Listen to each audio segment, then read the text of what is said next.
Good morning बच्चों।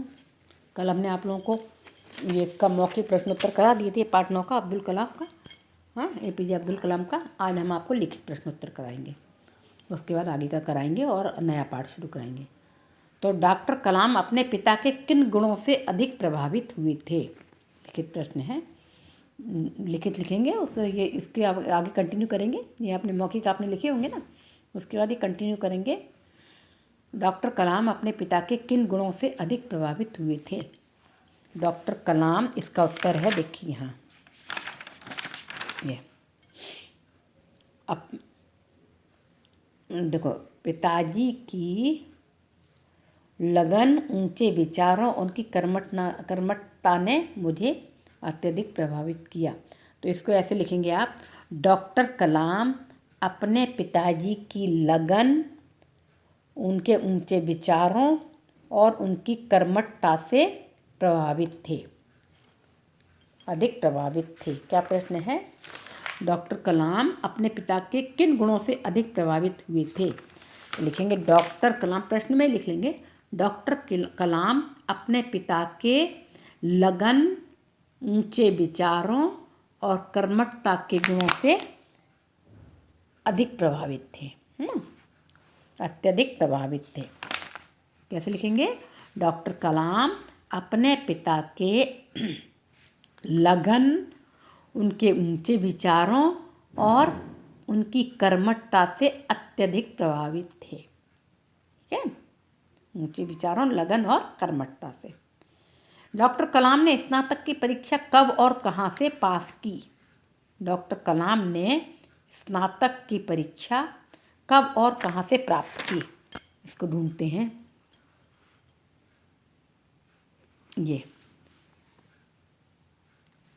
1958 ईस्वी में मैंने मद्रास इंस्टीट्यूट ऑफ टेक्नोलॉजी से अंतरिक्ष विज्ञान में स्नातक की परीक्षा पढ़ाई पूरी की। जी हाँ, ऐसे भी लिख सकते हैं या फिर ऐसे लिख सकते हैं, डॉक्टर कलाम ने स्नातक की परीक्षा मद्रास इंस्टीट्यूट ऑफ टेक्नोलॉजी से सन 1958 में पास की। कैसे लिखेंगे? डॉक्टर कलाम ने स्नातक की परीक्षा सन 1958 में मद्रास इंस्टीट्यूट ऑफ टेक्नोलॉजी से पास की। ऐसे बना के लिखेंगे तो छोटा हो जाएगा आपका, ठीक रहेगा। प्रश्न में ही लिखना है, डॉक्टर कलाम ने स्नातक की परीक्षा कब की जगह सन 1958 में, और कहाँ की जगह? मद्रास इंस्टीट्यूट ऑफ टेक्नोलॉजी से पास की। ऐसे लिखना है केवल, 1958 ईस्वी में मद्रास इंस्टीट्यूट ऑफ टेक्नोलॉजी से पास की। ठीक है। डॉक्टर कलाम पायलट बनने के लिए क्यों नहीं चुने जा सके? डॉक्टर कलाम पायलट बनने के लिए क्यों नहीं चुने जा सके? यह है, देखो,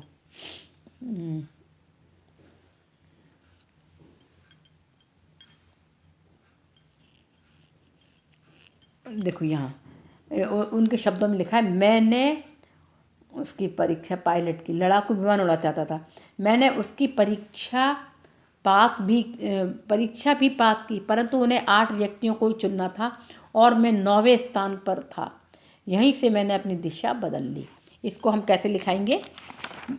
अपने शब्दों में लिखाएंगे कि डॉक्टर कलाम ने पायलट बनने के लिए जरूरी परीक्षा पास कर ली, लेकिन उसमें केवल 8 बच्चों को चुना जाना था और डॉक्टर कलाम 9वें नंबर पर थे, इसलिए वो नहीं चुने जा सके। क्या लिखेंगे? डॉक्टर कलाम ने पायलट की परीक्षा पास कर ली थी, लेकिन उसमें केवल 8 व्यक्तियों का चयन होना था और डॉक्टर कलाम का 9वां नंबर था, इसलिए वो नहीं चुने जा सके। इसलिए वो पायलट नहीं बन सके, है ना। पायलट बनने के लिए केवल 8 व्यक्तियों को चयन होना था और डॉक्टर कलाम का 9वां नंबर था। अतः परीक्षा पास करने के बाद भी वे पायलट नहीं चुने जा सके, है ना। चाहे ऐसे लिख लो डॉक्टर कलाम ने पायलट की परीक्षा पास कर ली थी, लेकिन उस परीक्षा में केवल 8 व्यक्तियों का चयन होना था और डॉक्टर कलाम का 9वां नंबर था, इसलिए वे नहीं चुने जा सके। ठीक है। अब है डॉक्टर कलाम ने कौन कौन से प्रक्षेपास्त्र बनाने में मुख्य भूमिका निभाई। डॉक्टर कलाम ने कौन कौन से प्रक्षेपास्त्र बनाए, देखो ये यहाँ पे पेज नंबर 71 में डॉक्टर 1900 इसको अभी हम पढ़ रहे हैं यहाँ पर, फिर हम अपने शब्दों में लिखाएंगे। 1962 ईस्वी में भारतीय अंतरिक्ष अनुसंधान संगठन से जुड़ा और मैंने परियोजना महानिदेशक का पद संभाला। भारत का पहला स्वदेशी उपग्रह प्रक्षेपास्त्र बनाया। पृथ्वी और अग्नि जैसे प्रक्षेपास्त्र भी देसी तकनीक से बना, स्वदेशी तकनीक। देखो ये इसका कैसा उत्तर होगा। डॉक्टर कलाम ने भारत, यहाँ से लगाएंगे निशान, डॉक्टर कलाम ने ये लिख करके भारत का पहला स्वदेशी उपग्रह प्रक्षेपास्त्र बनाया, ये एक लाइन ये, पृथ्वी और अग्नि जैसे प्रक्षेपास्त्र स्वदेशी तकनीक से बनाए। बस इतना ही लिखना है। ठीक है। कहाँ से लिखेंगे, उन्होंने या डॉक्टर कलाम ने, फिर यहाँ से निशान लगाएंगे। भारत का पहला स्वदेशी उपग्रह प्रक्षेपास्त्र बनाया, पृथ्वी और अग्नि जैसे प्रक्षेपास्त्र स्वदेशी तकनीक से बनाए। पेज नंबर 71 में है ना। तो ये हो गया अगले प्रश्न का उत्तर आपका। ठीक है ना।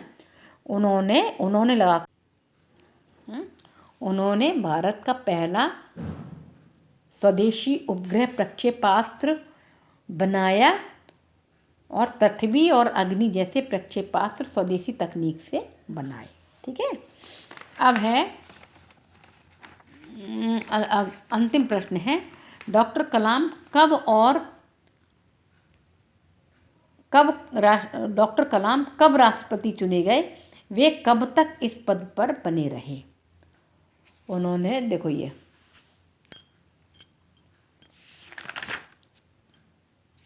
यहाँ पर है,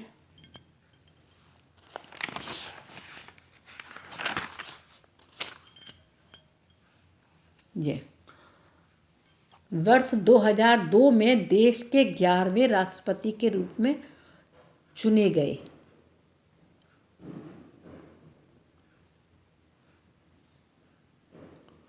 और 2000 ऐसे इसको बना के लिख लो। डॉक्टर कलाम 2002 में देश के 11वें राष्ट्रपति चुने गए और 2007 तक वे अपने पद पर बने रहे। 2007 तक अपना पूरा कार्यकाल होने तक 5 साल के लिए राष्ट्रपति चुने जाते हैं ना। तो डॉक्टर कलाम लिखेंगे, डॉक्टर कलाम सन 2002 में भारत के 11वें राष्ट्रपति चुने गए और वे अपना कार्यकाल समाप्त होने तक सन 2007 तक अपने पद पर बने रहे। 2007 तक, कब तक बने रहे, 2007 तक। कब चुने गए, 2002 में। डॉक्टर कलाम सन 2002 में देश के 11वें राष्ट्रपति चुने गए और सन 2007 तक वे अपने पद पर बने रहे। ठीक है। ये हो गया आपका ये प्रश्न। अब है विशेषण को रेखांकित करो और लिखो। निम्नलिखित वाक्यों में विशेषण को, कलाम ने एक आदर्श जीवन जिया, रेखांकित करना है और उनको लिखना है। आदर्श, इसमें क्या हुआ, आदर्श, क्या विशेषण है, आदर्श। पिताजी के ऊंचे विचारों, इसमें क्या है, ऊंचे विचार। क्या विशेषण है, पिताजी में क्या विशेषता थी, ऊंचे विचारों। तो ऊंचे विचारों को लिखेंगे यहाँ। अनुकूल परिणाम प्राप्त करने के लिए कर्मठ बनो, कर्मठ, क्या विशेषता है? कर्मठ। मैं 5 वर्ष की आयु में पढ़ने गया। कब गया? 5 वर्ष। क्या विशेषता थी? 5 वर्ष की आयु में। भारत परमाणु शक्ति संपन्न राष्ट्र है। परमाणु शक्ति संपन्न, पूरा ये है ना। क्या विशेषता है भारत की? परमाणु शक्ति संपन्न राष्ट्र है। तो पहले में आदर्श, दूसरे में ऊंचे विचारों, तीसरे में कर्मठ, चौथे में 5 वर्ष और 5वें में परमाणु शक्ति संपन्न। ठीक है। वाक्य पूरा करो की और कि लगाने के लिए। मैं चाहता हूँ की नहीं लगेगा, कि आप मेरे घर अवश्य आएं, छोटी की। सीता राम की पत्नी थी, की बड़ी की। हमारे संस्कारों की नींव पर हमारा चरित्र बनता है, बड़ी की। मैं पिताजी की लगन से प्रभावित था, इसमें भी बड़ी की।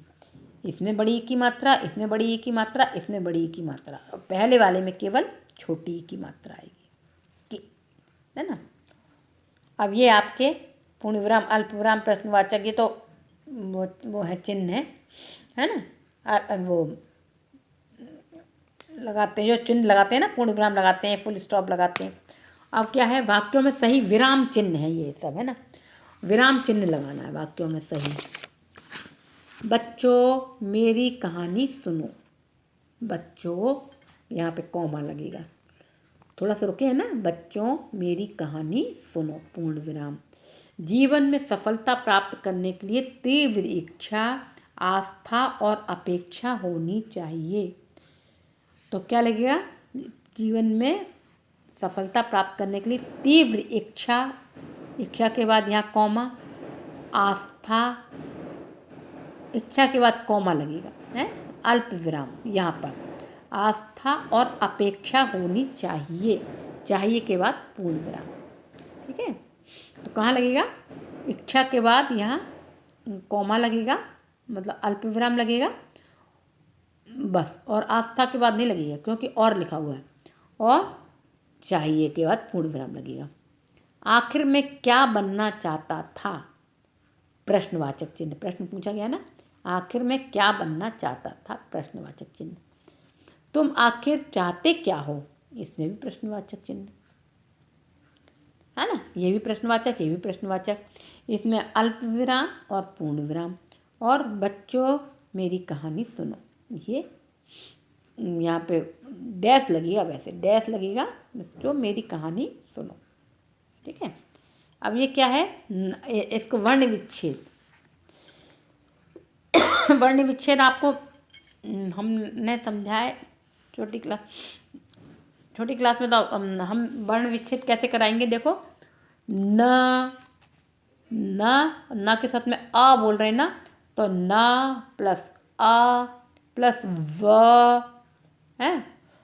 तो व में, न में भी हलंत लगेगा, इसको हलंत बोलते हैं, जो नीचे लगता है उसको हलंत। न, तब जब ये आधा ना है और इसको मिला के, आ को मिला के बोलेंगे तो न प्लस आ प्लस व में भी हलंत लगेगा, नवम। व के बाद हलंत लगेगा और यहाँ अंक की बिंदी लगेगी, तो नवम। ब, तो ब और आ हलंत लगेगा और आ, ब र है ना। रा में आ, सबके नीचे हलंत, मतलब ये हलंत मतलब ये आधा है, ब आधा है, इसको मिला करके पूरा बोला जा रहा है बा। तो क्या लिखेंगे? न हलंत प्लस आ, व हलंत प्लस अंकी बिंदी, नवम। या माँ भी लिख सकते हैं, माँ लिख करके हलंत लगा सकते हैं। फिर ब प्लस हलंत आ प्लस र हलंत आ, नवंबर। न्यायाधीश, तो ना तो ये आधा ही है, तो ना लिख लिया अपन ने केवल, है ना में हलंत लगा दिया तो आधा ना हो गया। अब न्या, इसके साथ में ना पूरा नहीं बोल रहे ना अपन, ना को या के साथ बोल रहे हैं, तो ना में हलंत लगा और हलंत के बाद या लिख लिया अपन ने, तो या आधा या लगा के हलंत, फिर या, बड़ा या है ना तो बड़ा आ लिखेंगे आप, न्या या न्या। फिर दोबारा भी दो या बड़ा है तो या लिख करके आ, जैसे या लिख करके आ तो या लिख करके आ है, न्याया। धी, धा में हलंत, फिर बड़ी की मात्रा धी, बड़ी की मात्रा लग रही ना, धी। फिर श लिख करके आ, श। हलंत सब में लगा देंगे, जो जो नए वर्ण हैं उनमें हलंत लगाएंगे और मात्राएं लगाएंगे। ठीक है, तो न या धीश, न्यायाधीश। अब आत्म शांति, आ तो आ ही लिख लेंगे, त आधा लिखेंगे और इसमें हलंत लगा देंगे केवल आधा, इसमें आ नहीं लिखेंगे इसके साथ में। फिर म आधा लिख करके आ लिखेंगे संग में, तो म आत्म शांति। श लिख के आ लिखेंगे पहले, शा। फिर आधा ना लिखेंगे हैं, पर इसमें आ नहीं लगाएंगे, शान हलंत लगा देंगे केवल, आ नहीं लगाएंगे। और ती नहीं, ति, ता लिख करके छोटी की मात्रा, बड़ी नहीं लगाएंगे, टी। आत्म शांति। सम्मानित, स प्लस आ, स। माँ, पहले माँ आधा हलंत लिख करके, फिर इसमें आ नहीं लगाएंगे। और इसमें माँ तो दूसरा माँ लिख करके हलंत लगा करके बड़ा आ लिख देंगे, माँ। ना लिख करके हलंत लगा करके छोटी की मात्रा नि। फिर त लिख करके आ, तो सम्मानित। ठीक है, रा और रू और रू वाले तीन तीन शब्द लिखो। जैसे रुकना, रुकना का रुपया, रुस्तम और रुमाल, रुस्तम, रुमाल, रुपया। और रूप का रा बड़े ऊ की मात्रा, रूझ, रूठना, रूम, रूस, रूस भी लिख सकते हैं। ये हो गया आपका। तो ये पाठ आपका पूरा हो गया। अब आपको इसमें होमवर्क क्या करना है, लिखित प्रश्नोत्तर लिखना है आपको। और ये पाठ 10 जो है ईदगाह, इसकी रीडिंग अब आपको ही घर में ही करना है, क्योंकि हम नहीं कराएंगे, क्योंकि हमारा फिर कोर्स पूरा नहीं हो पाता है। तो रीडिंग आप लोग करेंगे। तो कल के होमवर्क में क्या क्या करना है आपको, 10 पाठ पढ़ना है, पाठ 9 के लिखित प्रश्नोत्तर लिखना है, पाठ 10 पढ़ना है, और ये देखो पाठ 10 ईदगाह पढ़ना है।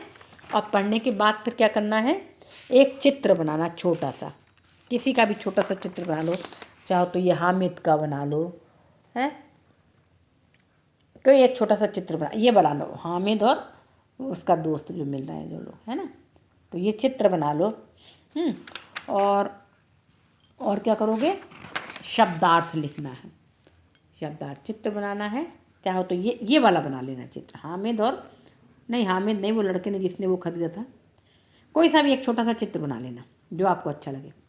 तो एक चित्र बनाना है, पाठ पढ़ना है और शब्दार्थ लिखना है। ठीक है, और पाठ उसके प्रश्नोत्तर लिखना है, पाठ 9 के लिखित प्रश्नोत्तर लिखना है। इतना होमवर्क करना है आपको। नहीं तो फिर ना हमारा कोर्स नहीं पूरा हो पाता, तो हम पढ़ाएंगे नहीं, रीडिंग आप लोगों को खुद करना है ना। तो पाठ पढ़ना ज़रूर है, पाठ पढ़ने के बाद फिर हम कल आपको लिखित प्रश्नोत्तर लिखाएंगे। ओके, तो आपका क्या होमवर्क हो गया, पाठ 9 के लिखित प्रश्नोत्तर लिखना है, लिखित प्रश्नोत्तर लिखना है, और पाठ 10 पढ़ना है, पाठ 10 ईदगाह पढ़ना है, चित्र बनाना है, ये वाला चित्र बना लेना है, और शब्दार्थ लिखना है। ठीक है, इतना होमवर्क आप लोगों को करना है। और एक पेज सुलेख लिखना है, जो आपकी सुलेख की बुक मिली है वो लिखना भी ज़रूरी है, नहीं तो फिर अपना वो सुलेख की बुक नहीं फिल हो पाएगी, उसको भी लिखना है। और ये इतना हमको कल चेक कराना है आप लोगों को, नेक्स्ट पीरियड में चेक कराना है। ठीक है, तो ये हो गया आपका। और फिर हम कल आपको क्या कराएंगे, लिखित ये शब्दार्थ तो लिख ही लेंगे आप लोग, हम ये उचित विकल्प कराएंगे, आप लोग पढ़ लेंगे तो बता पाएंगे आप, है ना। और उसके बाद मौखिक प्रश्नोत्तर कराएंगे, उसके बाद लिखित प्रश्नोत्तर कराएंगे, और किसने कहा, किससे कहा कराएंगे, और ये एक्सरसाइज कराएंगे। ओके, तो क्योंकि जल्दी जल्दी करना है हमको, नहीं तो फिर हमारा रिवीजन नहीं हो पाता है ना। तो रिवीजन भी हो जाएगा, जिससे आप लोगों को आसानी रहेगी, क्योंकि अब उसके PT2 के एग्ज़ाम होंगे ना, जनवरी में होंगे, दिसंबर शुरू ही हो गया है ना। तो जनवरी में हम आपको इसके वो कराएंगे, PT2 की तैयारी कराएंगे। तो इसलिए जल्दी जल्दी से आपको होमवर्क करना है इतना। ओके, होमवर्क करके रखना। Bye, good day.